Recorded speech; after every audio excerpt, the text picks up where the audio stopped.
It's unbelievable the degree to which our sanity depends on a functioning sociological structure. And here's why. Well, first of all, you kind of need to know what to do every day. You have to have a routine, because you're an animal, you know. And, you know, if you have a dog or a cat, dogs are a really good example of this. Dogs like routine. They like to be walked the number of times a day that they're supposed to be walked, and they get quite sick very rapidly if you don't routinize their days. Children are exactly the same way. Now, you can overdo it, right? But still, you know, you need to know approximately when you should get up. It should be approximately the same every day. You need to know approximately when you're going to eat. You need to know what you're going to eat. You need to know who you're going to eat with. You need to know where to buy your food. It's like 80% of your life, 70% of your life, something like that, consists of those things that you do every single day, that you repeat. And those are often the things that people think about as the trivial elements of their life. But one of the things I would like to point out to you, if you do the mathematics, I did this with a client of mine who was having a hard time putting his child to bed. They were having a fight every night. And I knew by that time, the studies indicate that most parents only spend 20 minutes per day of one-on-one time with their child. Now, the reason for that is that people are busy, and it's actually not that easy to parse out 20 minutes of one-on-one time. It's a lot bloody more time than you think. But that's all there is, 20 minutes. And he's spending like 40 minutes a day fighting with this kid, trying to get the kid to go to bed. And that's not very entertaining. You know, you think, well, it's just having a scrap with the kid about going to bed. But it's no. If it happens every day, it's a catastrophe. So you do the math. So we'll say 5 hours a week for the sake of argument, just to keep it simple. It's 20 hours a month. It's 240 hours a year. That's 6 40-hour work weeks. So that guy was basically spending a month and a half of work weeks doing absolutely nothing but having a wretched time fighting with his son, trying to get him to go to bed. Horrible, right? That's just way too much time to spend doing something like that if you want to actually have a positive relationship with someone, because it's just too punishing.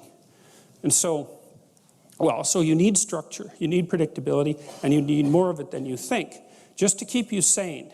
Now, if you're lucky, and maybe a bit odd, you can deviate 5% from the norm, or 10% from the norm, or something like that, carefully and cautiously, as long as the rest of you is all well ordered in a normative manner. You might be able to get away with that, and you might be able to sustain it across time, and people might be able to tolerate you if you do it, or maybe you'll get really lucky and you happen to be creative but reasonably well put together, and people will actually be happy that there's something idiosyncratic and unique about you.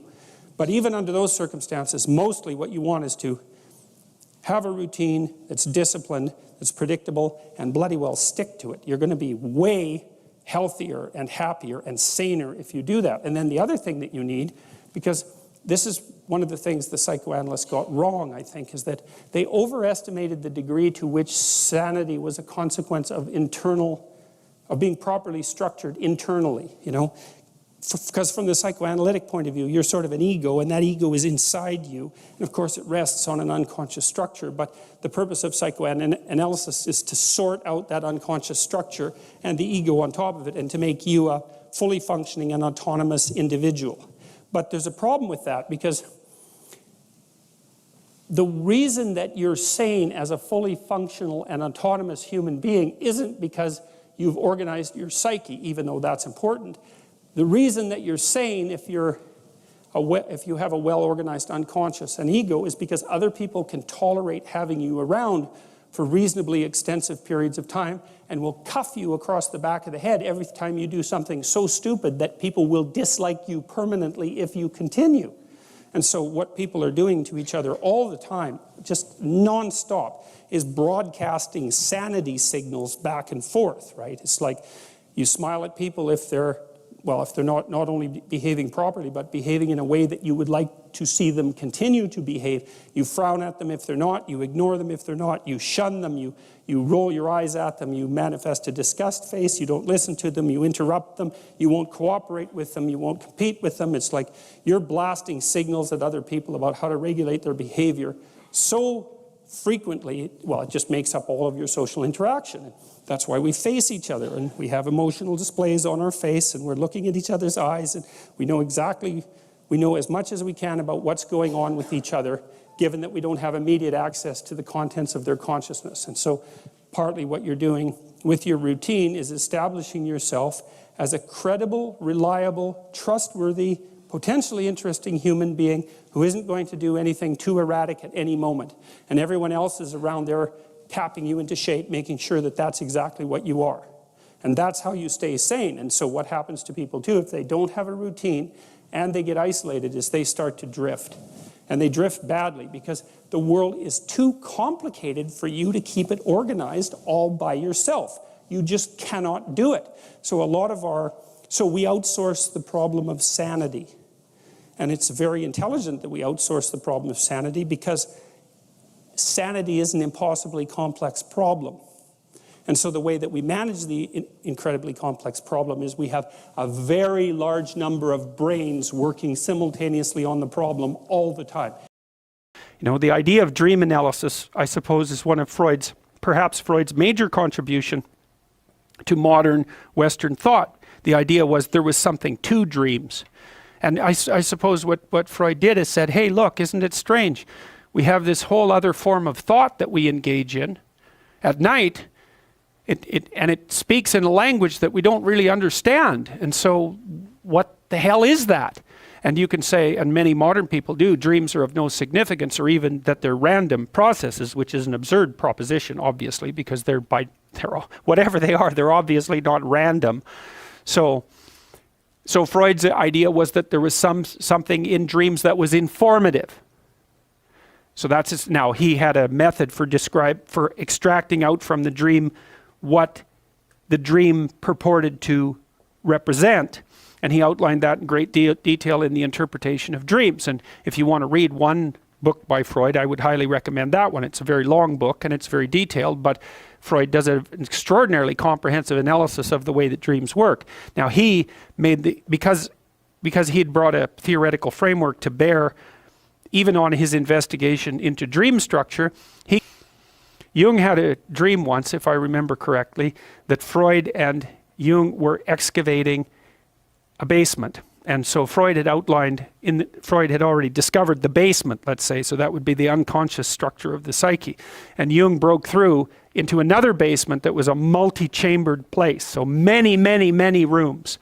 And I suppose what drove Jung and Freud apart was Jung's proposition that there was a hell of a lot more going on down there than had already met the eye. And they broke on the idea that the sexual impulse was primary, roughly speaking.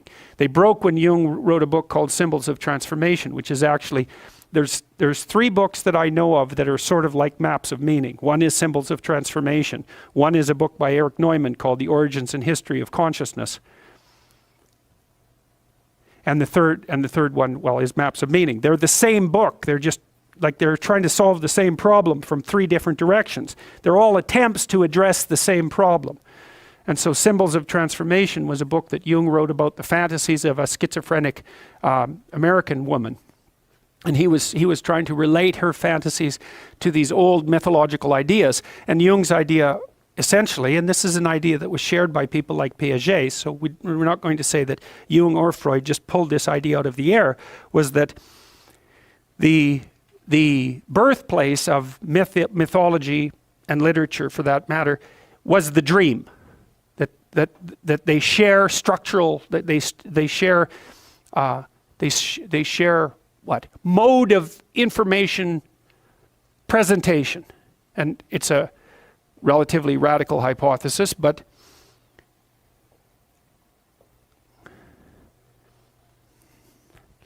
given that they both represent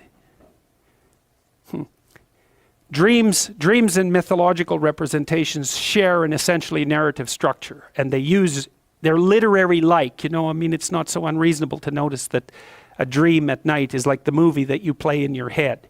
And it's not unreasonable to note as well that the dreams that you have at night bear a relationship to the daydreams that you have during the day. It's a form of cognition. It seems like an involuntary form of cognition, though, and that's a very strange thing. So Jung thought about the dream as nature speaking of its own accord, roughly speaking. And so his idea was, well, when you sleep, you dream, but the dream happens to you. It's not something that you create the way that, and you don't even think about creating it. Because I might say, well, what are you thinking about? And you'll say, I'm thinking about whatever it is, and you'll take credit in some sense for thinking that because it seems like a voluntary activity. But what happens at night is that you think, but you think involuntarily. And so what Jung would say is that means that something is thinking in you. And that's a perfectly reasonable way of looking at it. And this is one of the things that's uncanny about the psychoanalysts, is they were willing to take their observations to their logical conclusion. There are things that think in you. What are those things? And what are they thinking? And why are they thinking it?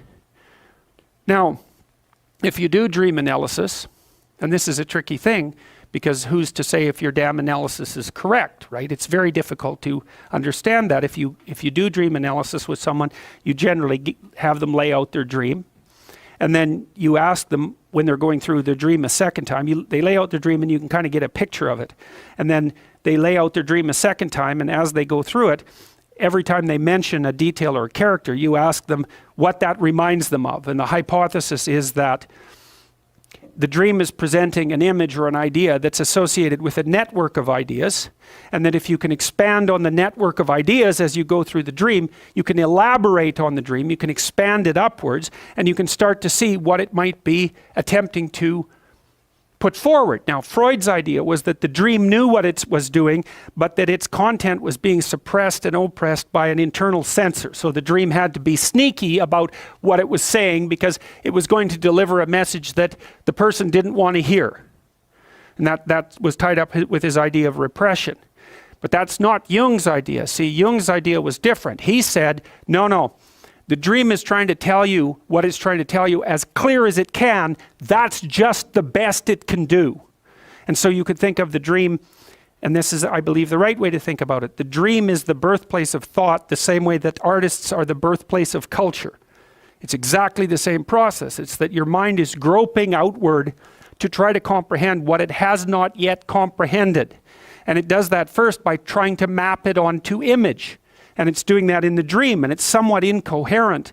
And well, let's stick with incoherent, because it's not yet a full-fledged thought. It's the birthplace of thought. It's a fantasy about what might be. And then if you can grip the fantasy and share it with other people, then maybe they can elaborate upon it and bring it into being with more clarity than it would be if it merely existed as the precursor of a thought in your imagination. Well, now I'm going to tell you this story. It's written for 4-year-old kids. But I want you to take a look at it for a moment from a different perspective and see if you can imagine exactly what it is that it's saying.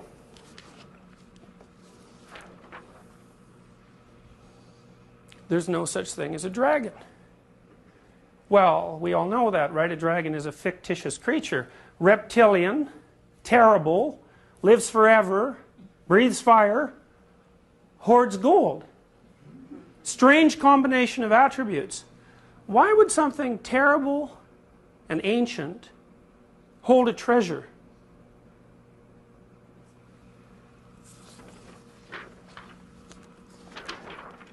Billy Bixby was rather surprised when he woke up one morning and found a dragon in his room.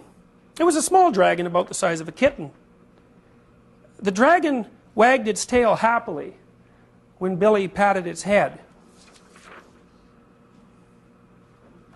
It's interesting, you know, in Chinese mythology, the dragon is a positive figure. In European mythology, the dragon is something to face in combat and destroy, or something to face in combat and build something out of the pieces left over from the dragon. Billy went downstairs to tell his mother. "There's no such thing as a dragon," said Billy's mother. And she said it like she meant it. Remember once my daughter had a nightmare. She was about 4. This was at the time when she first started to notice graffiti and litter. And both graffiti and litter bothered her. She couldn't understand the motivations behind the graffiti artist, and she didn't like the fact that there was litter cluttering up the world's order. And the reason she got sensitive to that as a child was because children are really, really dependent on order, right? I mean, and the reason for that is that their realm of competence is rather restricted. So they don't like to see things messed up. So little kids, for example, They're not happy with you if you play a game with them and then mess around with the rules of the game. They don't like that at all. They think that that's immoral activity, to shake up the structure of the game. Well, anyways, while she was pondering all this, she came into our bedroom one night and said, "Dad, I had a nightmare." Now, we all know, right? Nightmares aren't real, just like dragons. Dreams aren't real. Of course, which raises the question of why in the world you'd bother having them 6 or 7 hours a night every single day of your life, and why they're a recognized feature of animal behavior all the way down to the amphibian level. She said, "I dreamt that there was a clear flowing stream, but in the stream there was all sorts of garbage, and it scared me and bothered me so much I woke up." So I told her, "Look, close your eyes and imagine the stream. It's full of garbage. What should you do about it?" She said, "Well, I should take the garbage out of the stream." I said, "All right, so picture the stream, picture yourself cleaning the garbage out of it." She calmed down and went back to sleep. Why? Well, because dreams concentrate on threat. We know that. They present threats to you, threats you haven't been able to deal with well. There's a part of your brain that tracks threats, and it's not really all that smart in some ways. All it does is say, "Look, here's a problem," and it's waiting for the rest of your brain to conjure up some solution to that problem. And if it doesn't conjure up a solution, then it just presents the problem over and over and over and over and over. So people who have post-traumatic stress disorder, for example, who've been really upset by their contact with something unexpected, dream about the same tragedy forever until they solve it. And they solve it by facing it and living it over and over, voluntarily. So you might think right off the bat from listening to that little story that suggesting to your 4-year-old daughter who's just had a nightmare that her fears aren't real and that the dream representation of them isn't real because it's not tangible like a table might not really be the best approach to the problem. So you see, Billy, he's pretty much got it right off the bat, right? The dragon wagged its tail happily when Billy patted its head. Billy went downstairs to tell his mother. "There's no such thing as a dragon," said Billy's mother, and she said it like she meant it. So there's a dragon in this house. Now the next thing you might wonder is, how often have you actually gone into a house where there's a dragon? My guess is if you don't take this particularly specifically and allow yourself to use your imagination and to think metaphorically for a moment, you've all encountered dozens of houses that were filled right to the rafters with various dragons, all of which were being studiously ignored by the people who inhabited the house. Billy went back to his room and began to dress. The dragon came close to Billy in a friendly manner and wagged its tail, but Billy didn't pat it. If there's no such thing as something, it's silly to pat it on the head. Billy washed his face and hands and went down to breakfast. The dragon went along. It was bigger now, almost the size of a dog. Billy sat down at the table. The dragon sat down on the table. This sort of thing was not usually permitted, but there wasn't much Billy's mother could do about it. She'd already said there was no such thing as a dragon. And if there's no such thing, you can't tell it to get down off the table. Sometimes I sit with friends of mine who have very young children to eat, say. And the children, 2 or 3 years old, don't sit at the table, they sit on the table, or they run around the table, or they run around the table and pull things off the table, or they run around the house and pull things off all the shelves in the house and keep their parents so busy chasing them around that they have no time whatsoever to interact as adults. Well, you have to wonder under those circumstances whether you're dealing with a child or a dragon, so to speak. And you also might wonder whether or not the dragon is large and unruly, precisely because the parents are completely unwilling to admit that it actually exists. Mother made some pancakes for Billy, but the dragon ate them all. Mother made some more, but the dragon ate those too. Mother kept making pancakes until she ran out of batter. Billy only got one of them, but he said that's all he really wanted anyway. One time, an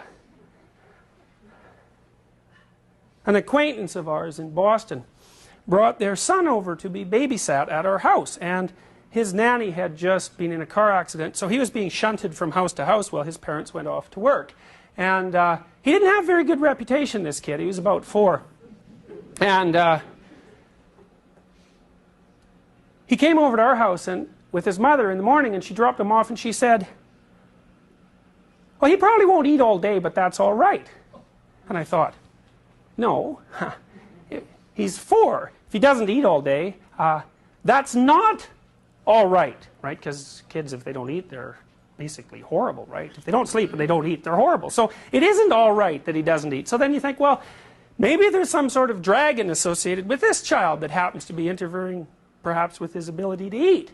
So I came back at noon. My wife had taken care of the children that day, and I walked in the house, and the other 4 or 5 kids that we had in the house were off playing, and this little kid was standing in the corner, like really isolated and looking, you know, upset fundamentally. So I went over and I poked him a bunch, because generally if you poke a kid a little bit, you know, well, they'll go like this, you know, they'll sort of back off, but sooner or later you can crack them and they'll smile and then they'll play. Not this kid, boy, there's no bloody way he's going to play with me. And that was that, like, he'd already learned that adults should either be ignored or that they were trouble, and he wasn't going to let any adult into his little world. So there was absolutely a dragon associated with that little boy, and it was eating all his pancakes.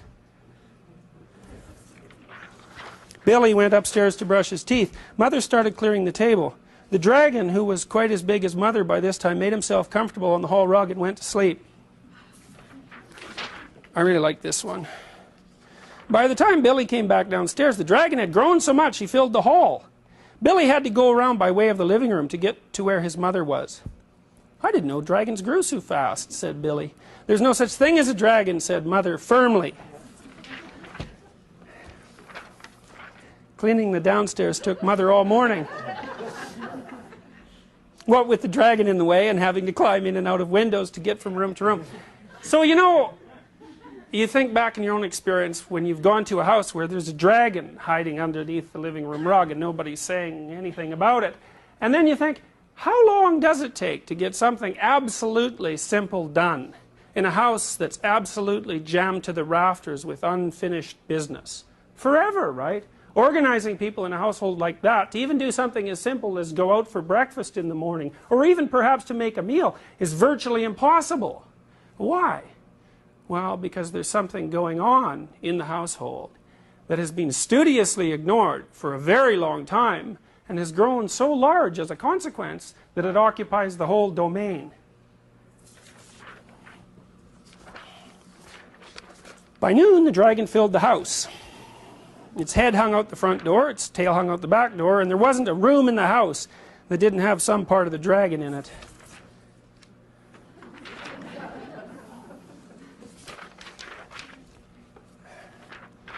When the dragon awoke from his nap, he was hungry. A bakery truck went by. The smell of fresh bread was more than the dragon could resist. He ran down the street after the bakery truck. The house went along, of course, like the shell on a snail.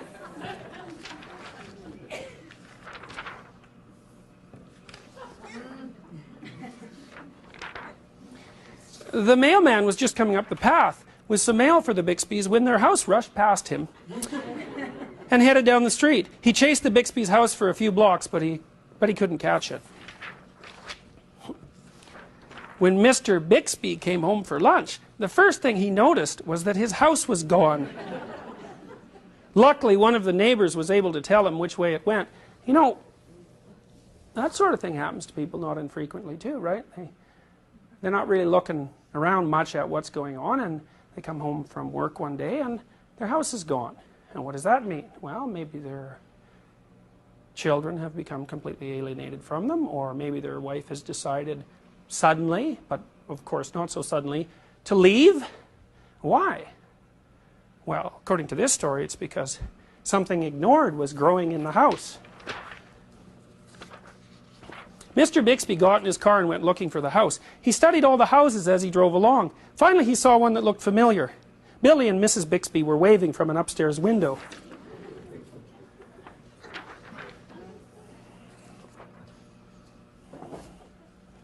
You know, in the 1890s in India, when a house was being built, the local priest, equivalent to the priest, would come by to set the foundation stone, and when he set the foundation stone, he'd take a big spike and drove it into the ground. And the reason he drove it into the ground at the place where the foundation was going to be laid was to keep the great dragon that is underneath the earth firmly pinned down by its head so it couldn't move and shake the house to bits.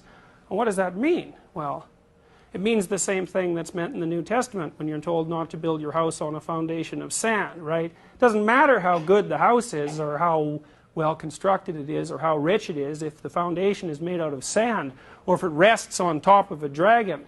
There's nothing in that household that's ever going to be accomplished that's positive. And the wealthy display that the house might consist of is nothing but a sham. Mr. Bixby climbed over the dragon's head onto the porch roof and through the upstairs window. "How did this happen?" Mr. Bixby asked. "It was the dragon," said Billy. "There's no such thing," Mother started to say. "There is a dragon," Billy insisted, "a very big dragon." And Billy patted the dragon on the head. The dragon wagged its tail happily. Then, even faster than it had grown, the dragon started getting smaller.